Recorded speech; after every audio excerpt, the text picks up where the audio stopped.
In this video, we're going to be looking at example 4 on the C-1 worksheet, which is over compound identities.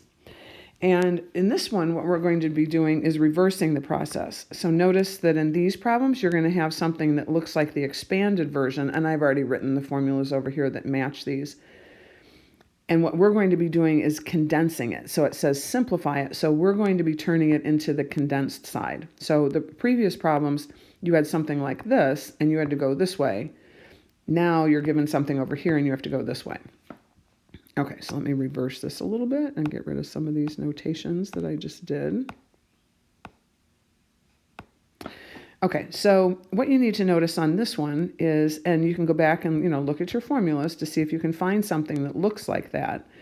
So you can see that this one is sine, cosine, cosine, sine, and that should remind you of this formula right here.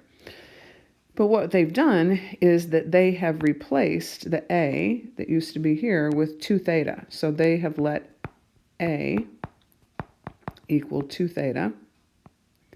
And you can see they've done it in both places. And then for b, in both of these places, they've put in 3 theta. So b is equal to 3 theta.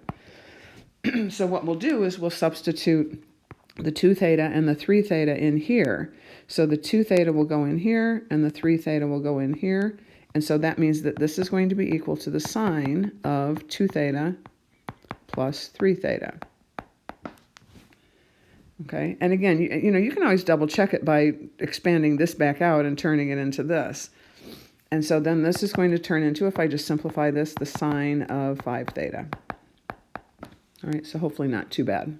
All right, the next one, we have the tangent of, and this looks kind of ugly with lots of a's and b's and minuses and plus and so forth. But the part to focus on is that what we have on the top is a tangent of something minus a tangent of something. And then on the bottom, 1 plus the product of 2 tangents. And so that should remind you of this formula. All right, we have tangent minus tangent, and then 1 plus the product of tangents.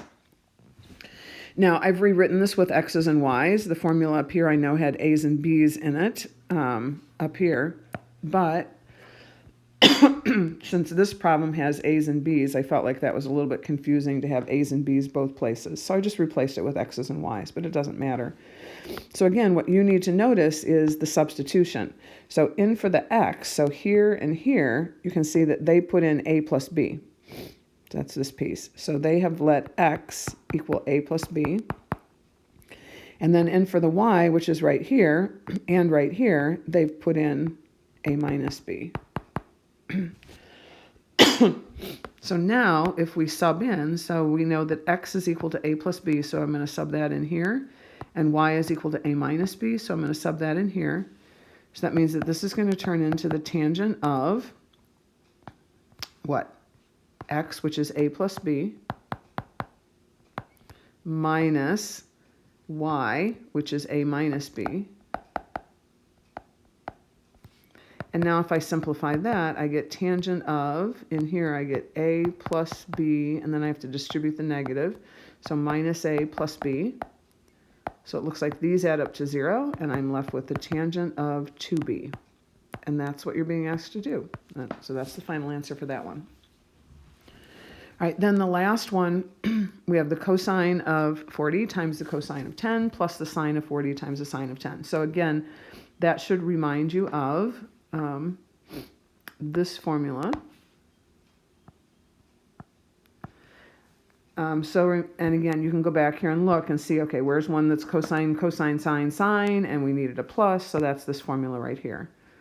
So cosine of a plus minus b. All right, so again on this one, if you compare, you can see that all they've done is they've replaced the a's here and here with 40 degrees. And they've replaced the b's with 10 degrees. So that means we know that a is equal to 40 and b is equal to 10.